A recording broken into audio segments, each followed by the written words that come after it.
ये कुर्सी है, तुम्हारा जनाजा तो नहीं, कुछ कर नहीं सकते तो उतर क्यों नहीं जाते। आज लाखों छात्रों के मन में शायद यही सवाल है। सवाल सिर्फ एक पेपर लीक का नहीं है, सवाल उस सिस्टम का है जो हर साल मेहनत करने वाले बच्चों का भरोसा तोड़ देता है।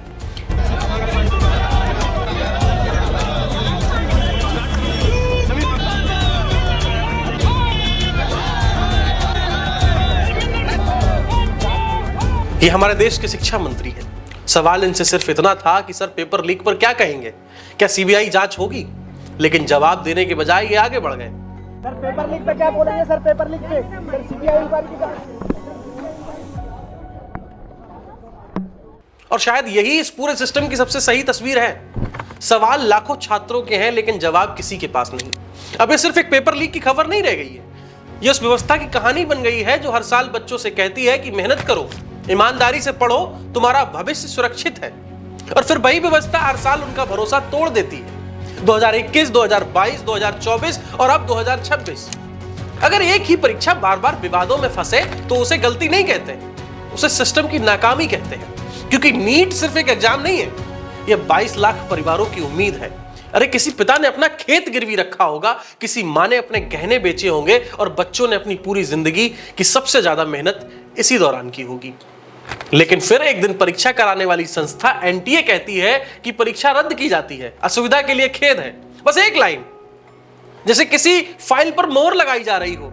लेकिन अब उस एक लाइन के पीछे लाखों टूटे हुए बच्चे हैं जो महीनों से कमरे में बंद होकर सिर्फ एक सपने के लिए पढ़ रहे थे। 3 मई 2026 को हुई नीट यूजी परीक्षा में करीब 23 लाख छात्र शामिल हुए।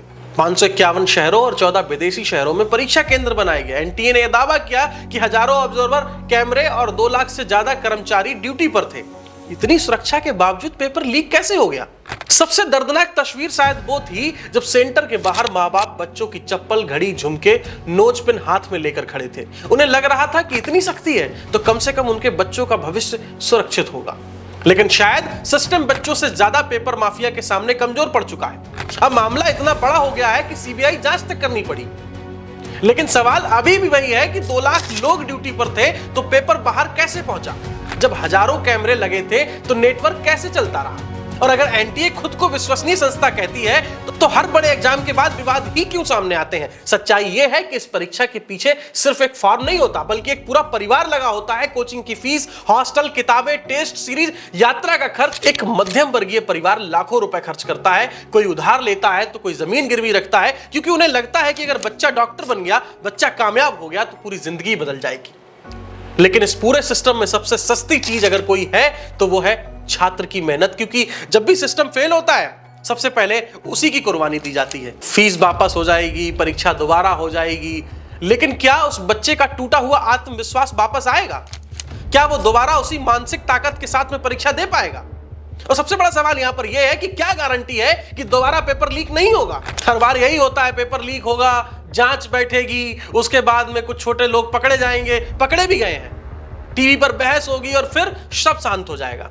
लेकिन उस छात्र की रातें शांत नहीं होंगी जिसने पूरे साल खुद को दुनिया से काट कर सिर्फ पढ़ाई की थी, सैक्रिफाइसेस किए थे। सिर्फ प्रशासनिक विफलता नहीं है, ये नैतिक विफलता है। आज मेहनत करने वाला बच्चा भी सोचने लगा है कि क्या सिर्फ ईमानदारी से पढ़ना काफी है? क्योंकि अगर सिस्टम ही कमजोर हो जाए तो मेहनत भी हार जाती है। युवाओं को सिर्फ परीक्षा नहीं चाहिए, उन्हें भरोसा चाहिए, उन्हें सम्मान चाहिए और उन्हें ये यकीन चाहिए कि उनकी मेहनत किसी भ्रष्ट सिस्टम की भेंट नहीं चढ़ेगी। आप इस पूरे नीट विवाद पर क्या सोचते हैं? अपनी राय कमेंट करके जरूर बताइए। फिलहाल के लिए इतना ही। आप देख रहे थे न्यूज फीड और मैं शिवम यादव हूं आपके साथ।